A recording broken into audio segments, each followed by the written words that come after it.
Hello students. Hello students. In previous video we have discussed the first method for solving quadratic equation. In this video we have to start second method for solving quadratic equation. What is second method? Second method is completing the square method. बघा आता first example directly आपण practice set 2.3 start करणार आहोत. त्यामधलं मी first second example घेतले. x² + 2x - 5 = 0. First method आपण study केली factorisation method. In this video we have to study completing the square method. आता बघा काही क्वाड्रॅटिक इक्वेशन्स. आता x² + 2x - 5 = 0. काही क्वाड्रॅटिक इक्वेशन्स फॅक्टरायझेशन मेथडनी सॉल्व करण्यासाठी इनकम्प्लीट्स असतात. For example this example x² + 2x - 5 = 0. आपण कितीही ट्राय केला की -5 मल्टिप्लिकेशन असणारे आणि ॲडिशन 2 असणारे फॅक्टर्स फाइंड आउट करण्याचा, तरीही आपल्याला हे फॅक्टर्स फाइंड आउट होणार नाहीत. जे आपण प्रॅक्टिस सेट 2.2 मध्ये त्या टाईपचे एक्झाम्पल सॉल्व केले की whose multiplication is 5 and addition is 2. असे फॅक्टर्स आपल्याला फाइंड आउट होणार नाहीत. म्हणून आपण कुठली मेथड बघणार आहे? Completing the square method. म्हणजे ह्या थर्ड टर्ममुळे, ही लास्ट टर्म आहे त्याच्यामुळे आपल्याला इथं जर 5 ऐवजी जर कुठला दुसरा नंबर असता तर आपल्याला हा कंप्लीट स्क्वेअर मिळाला असता आणि आपल्याला ह्याचं सोल्युशन फॅक्टरायझेशन मेथडने मिळालं असतं. पण ह्या एक्झाम्पलमध्ये ह्या लास्ट टर्ममुळे प्रॉब्लेम होतोय, म्हणून ही लास्ट टर्म आपण थोडीशी ॲडजस्ट करणार आहोत. म्हणजे काही एक्झाम्पल चेंज करणार नाही आहोत. आपण काय करणार आहोत बघा आता x² + 2x - 5 = 0. हे क्वाड्रॅटिक इक्वेशन आपल्याला कंप्लीटिंग द स्क्वेअर मेथडनी सॉल्व करायचे. कंप्लीटिंग द स्क्वेअर मेथडनी सॉल्व करण्यासाठी आपल्याला ह्या थर्ड टर्ममध्ये चेंजेस करायचे. म्हणजे इथे जर -5 ऐवजी जर दुसरा कुठला नंबर असता तर आपल्याला ह्याचा कंप्लीट स्क्वेअर मिळाला असता. त्याची प्रोसिजर आहे, सगळ्यांनी नीट लक्षात द्या. कंप्लीटिंग द स्क्वेअर मेथड कशासाठी आहे? अशी एक्झाम्पल्स की जी फॅक्टरायझेशन मेथडनी सोडवण्यासाठी इनकॅपेबल आहेत, ती एक्झाम्पल आपण कंप्लीटिंग द स्क्वेअर मेथडनी सॉल्व करणार आहोत. म्हणजे असं नाही की फॅक्टरायझेशन मेथडचं एक्झाम्पल आपण कंप्लीटिंगनी सॉल्व करू शकत नाही, तर आपण फॅक्टरायझेशन मेथडमधलं एक्झाम्पल ही कंप्लीटिंग द स्क्वेअर मेथडनी सॉल्व करू शकतो. असं काही नाही की ते हे फॅक्टरायझेशननी होतंय पण कंप्लीटिंगनी नाही, असं नाही. कंप्लीटिंगनी येणारं एक्झाम्पल फॅक्टरायझेशननी सॉल्व होत नाही असं पण नाही. पण काही एक्झाम्पलसाठी पर्टिक्युलर कंप्लीटिंग द स्क्वेअर मेथडच हवी. आता बघा आपण कंप्लीटिंग द स्क्वेअर मेथडनी एक्झाम्पल सॉल्व करण्यासाठी एक्झाम्पलसाठी फर्स्ट 2 कंडिशन्स आहेत. कोणत्या 2 कंडिशन्स? की फर्स्ट कंडिशन x² चा कोएफिशियंट हा 1 हवा आहे. x² चा कोएफिशियंट काय हवा आहे? 1 हवा आहे. आता ऑलरेडी आपल्या एक्झाम्पलमध्ये x² चा कोएफिशियंट 1 आहे. Second condition constant term on RHS, ती मात्र नाही आहे, आपण ती इकडे घेऊया. x² + 2x = 5.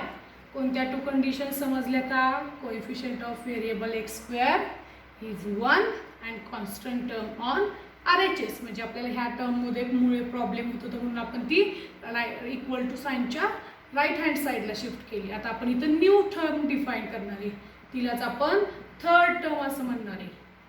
बुकमध्ये जर अशी व्हेरीफाय करून दिलेली मेथड आहे ही तीच आहे, पण ती समजण्यासाठी थोडीशी डिफरंट आहे. इझी आहे, आपण तीही नेक्स्ट व्हिडिओमध्ये डिस्कस करणार आहोत. पण ह्यानी जरी सॉल्व केली एक्झाम्पल तरी काही प्रॉब्लेम नाही, बोर्डला ही मेथड चालते.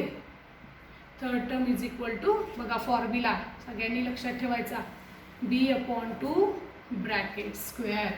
थर्ड टर्म फाइंड आउट करण्याचा फॉर्म्युला काय आहे? b/2. ही बुकमधली मेथड नाही आहे, ही ओल्ड सिलेबसची मेथड आहे, पण ही आपल्याला बोर्डला चालते. त्यामुळे कुणीही ती मेथड तीही आपण समजूयात, पण त्यापेक्षा ही सिम्पल आहे. ती शिकवल्यानंतर तुम्हाला समजेल की त्यापेक्षा ही मेथड सोपी आहे. बघा आता third term is equal to b/2 bracket square. What is b? This is a, b and c. b is 2. Again 2/2 bracket square.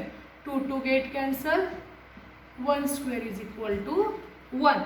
आपल्याला थर्ड टर्म किती मिळाली? 1. म्हणून नाव आपलं कोएफिशियंट क्वाड्रॅटिक इक्वेशन काय रिअरेंज केलेलं? X square plus 2x is equal to 5. Add 1 जी third term मिळाली ऑन बोथ साइड. बघा आता x square plus 2x plus 1 is equal to 5 plus 1.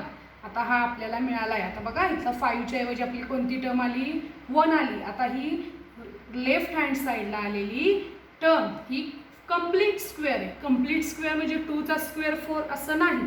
Complete square म्हणजे a plus B bracket square ह्या फॉर्म्युल्याचं एक्सपान्शनची ही complete म्हणजे तिन्ही टर्म्स आहेत याच कंप्लीट स्क्वेअर आहे. कोणत्या टर्मचा बघा आता ते कसं आयडेंटिफाय करायचं नीट लक्ष द्या. कोणत्या नंबरचा हा कंप्लीट स्क्वेअर आहे हे कसं फाइंड आउट करायचं.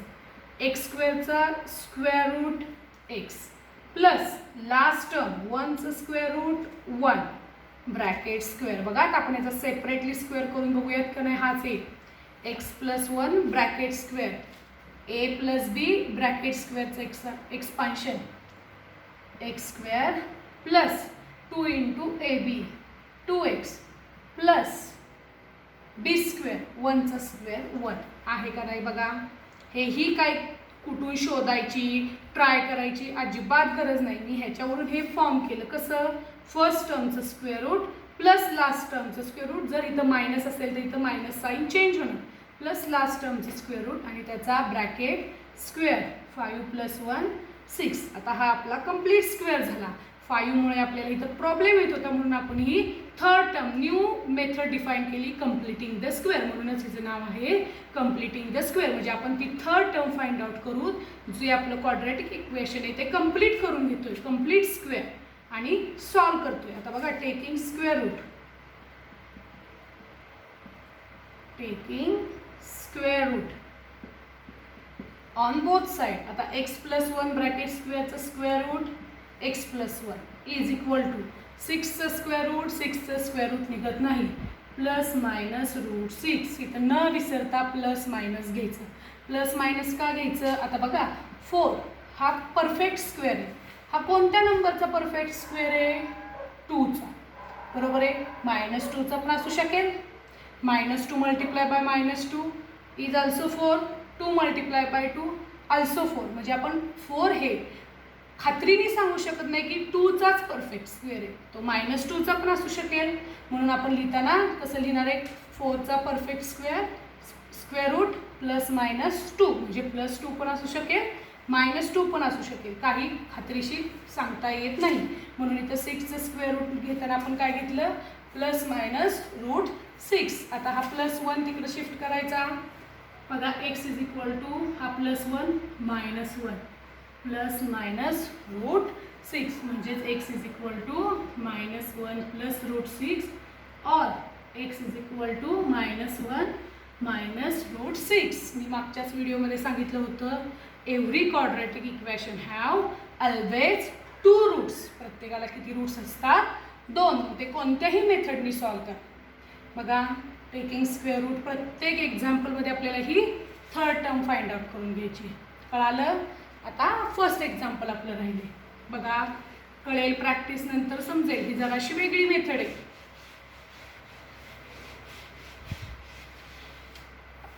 बघा आता second example first example x square plus x minus 20 is equal to 0. काय first condition coefficient of x square is 1. Already coefficient of x square 1 आहे. कॉन्स्टंट टर्म ऑन RHS ती इकडे आहे ती इक्वल टू साईनच्या तिकडे घेऊया. X square plus x is equal to 20. Then formula third term. आता हे एक्झाम्पल फॅक्टरायझेशन मेथडनीही सॉल्व्ह होईल म्हणून हे मी फर्स्ट सांगितलं नाही. असं काही नाही की हे कम्प्लिटिंगनी हे फॅक्टरायझेशनचं कम्प्लिटिंगनी सॉल्व्ह होऊ शकतं. पण काही काही एक्झाम्पलला फॅक्टरायझेशन मेथड इनकॅपेबल आहे. ते मात्र आपल्याला कम्प्लिटिंग स्क्वेअरनी सॉल्व्ह करावं लागेल. काय formula third term b/2 bracket square. What is b 1/2 bracket square 1/2चा square 1/4 add 1/4 on both side. ह्या क्वाड्रॅटिक इक्वेशनच्या दोन्ही बाजूला 1/4 ॲड करूया. 20 + 1/4. बघा आता दिस इज अ कम्प्लीट स्क्वेअर. तो असतोच, तुम्ही त्याच्यासाठी क्रॉस चेक करू शकता. कसं फाइंड आउट करायचा कोणत्या टर्मचा हा कम्प्लीट स्क्वेअर आहे? x² square root x plus last टर्मचं स्क्वेअर रूट. 1चं स्क्वेअर रूट 1, 4चं स्क्वेअर रूट 2 ब्रॅकेट स्क्वेअर. बघा करू. a + b bracket square a² x² plus 2 × ab 2 × x into 1/2 2 get cancel remaining only x आणि b² 1/4 1/2चा square 1/4 taking cross multiplication 80 + 1/4 420 x + 1/2 bracket square is equal to 81/4. again तर दोन्ही बाजूला perfect square आहेत. Taking square root on both side. इकडे square आहे त्याचं square root x + 1/2 is equal to 81/2 4चं square root 9/2 plus minus म्हणजे 9चा पण असेल मायनस 9चा पण असेल. आता हा +1/2 इकडे मायनसला नेऊया. Plus minus 9/2 x is equal to denominator same आहे -1 प्लस मायनस 9/2. इकडे करते एक्झाम्पल राहिलेलं x is equal to minus separate करूया -1 प्लस 9/2 और x is equal to -1 minus 9/2. That is x is equal to -1 plus 9 8/2 or x is equal to -10/2. Therefore x is equal to 4 2/8/2 or x is equal to -5. These are the roots of given quadratic equation. Easy आहे completing the square method. Then next example number 3rd. What is example number 3rd? n² minus 5m is equal to -3. बघा coefficient of n² is 1. Third constant term on RHS. सगळ्या condition ऑलरेडीच fulfil आहेत. Directly आपण काय find out करणार? Third term b/2 bracket square. What is b? -5/2 bracket square 25/4. Add 25/4 on both side. m² minus 5m plus 25/4 is equal to -3 plus 25/4. These are the complete square. कोणत्या नंबरचा? m² square root m minus आता a minus b चं expansion आहे. 25चं square root 5 4चं square root 2 bracket square. Taking cross multiplication -12 plus 25/4 m minus 5/2 bracket square is equal to 25 minus 12 13/4. Taking square root on both sides. m minus 5/2 is equal to plus minus root 13/2. 4चं काय square route 13चं काय square route find out होत नाही. root 13 as it. m is equal to this -5/2 goes to this side.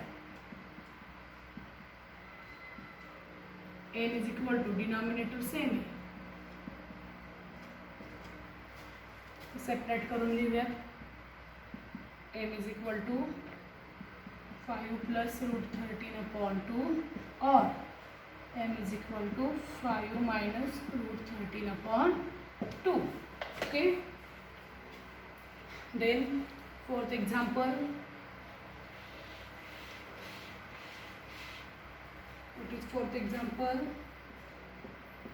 9y² minus 12y plus 2 is equal to 0. आता इथे बघा y² चा coefficient 9 आहे. First तो आपण 1 करूयात. म्हणजेच काय करावं लागेल? हा 9 आपल्याला एलिमिनेट करायला लागेल. म्हणजे डिवायडेड बाय 9 करूया. y² minus 12/9y plus 2/9 is equal to 0. y² constant term पण RHS ला घेऊयात. मायनस ह्याला रिड्यूस फॉर्म करूयात. 3 4 जा 12, 3 3 जा 9 इज इक्वल टू -2/9. बघा आता ह्या एक्झाम्पलमध्ये ॲडजस्टमेंट केलेली आहे. कॉन्स्टंट टर्म आपण RHSला घेतली साईड बाय साईड, हिला रिड्यूस फॉर्म केला. तर थर्ड टर्म काय formula, third term b/2 bracket square. What is b? -4/3 upon 2 bracket square. नीट लक्ष द्या, बीच काय आपला -4/3.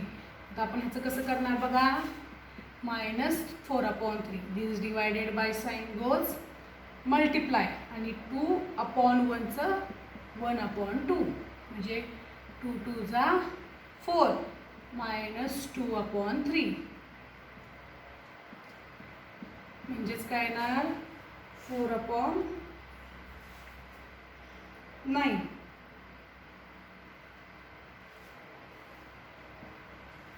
-2/3चा स्क्वेअर 4/9. आता काय ॲड 4/9 ऑन बोथ साइड. कोणतं इक्वेशन आहे, y² -4/3y plus 4/9 is equal to -2/9 plus 4/9. Check करत बसायचं नाही, directly complete square find out करायचा. y² square root y minus, इथं मध्ये मिडलला मायनस आहे, 4/9चं 4चं स्क्वेअर रूट 2, 9चं square root 3 bracket square. Denominator same आहे दोन्हीचा, -2 + 4 2/9. डिरेक्टली केले बघा, 4 - 2 2, 9 ॲज इट इज. आता टेकिंग स्क्वेअर रूट ह्या साईडला लिहिते बघा, टेकिंग स्क्वेअर रूट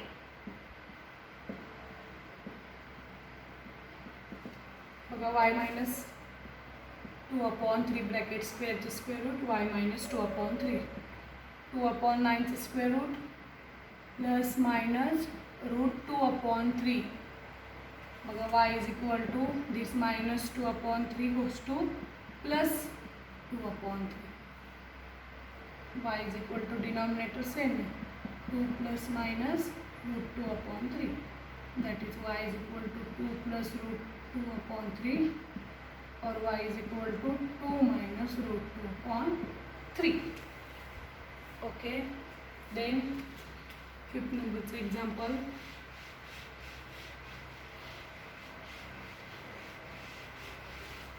बघा कोणते फिफ्थ नंबरचं example, 2y² plus 9y plus 10 is equal to 0. हे पण रिअरेंज करायला लागेल, divided by 2. y² plus 9/2y plus 10/2 is equal to 0. y² plus 9/2y is equal to this plus 10 goes to minus 10/2, that is -5. किंवा as it is -10/2 ठेवलं तरी चालेल. Then third term, what is third term? b/2 bracket square. What is b? 9/2/2 bracket square, that is 9/4.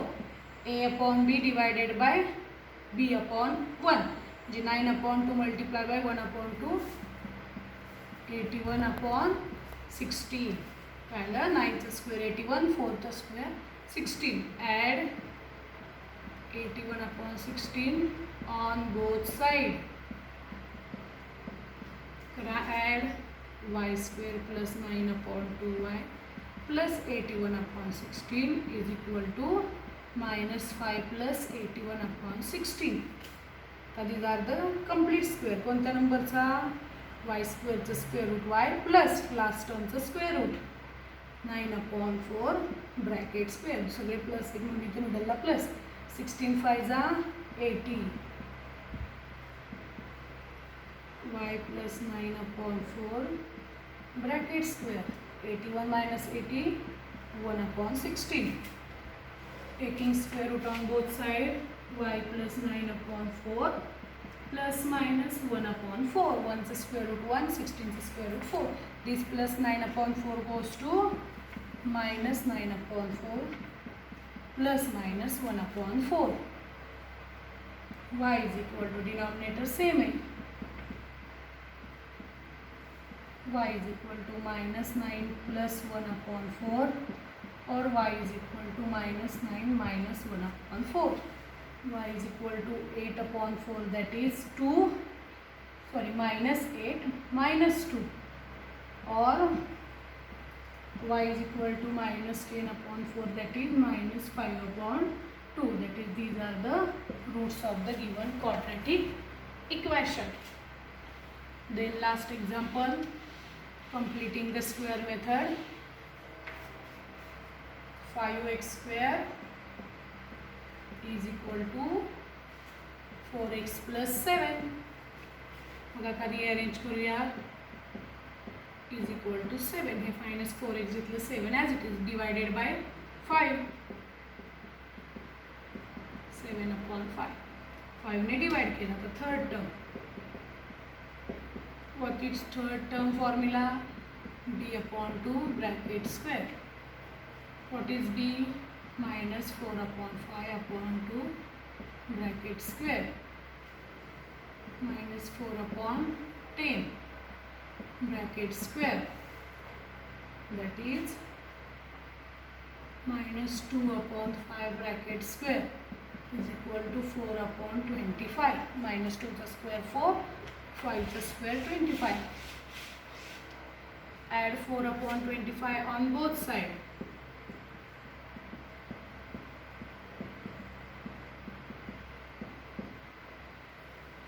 X square minus 4/x plus 4/25 is equal to 7/5 plus 4/25. These are the complete square. X square the square root x minus 4 the square root 2/5 bracket square. तर बघा denominator same करूया, इकडे 5 ने multiply करूया. 35 plus 4/25, taking LCM of 5 and 25. 5 and 25 चा LCM 25. मी इथं 5 ने multiply करावं लागेल. 7 5 35, इकडे ऑलरेडी 25. आता टेकिंग स्क्वेअर रूटच्या आधी इकडं हे करूया. 35 plus 4 39/25, taking square root. x minus 2/5 plus minus root 39/5, 25 square root 5 plus 2/5 plus minus root 39/5. Denominator same है, 2 plus minus root 39/5, that is x is equal to 2 plus root 39/5 or x is equal to 2 minus root 39/5. These are the roots of given quadratic equations. Our practice set 2.3 is completed. Thank you.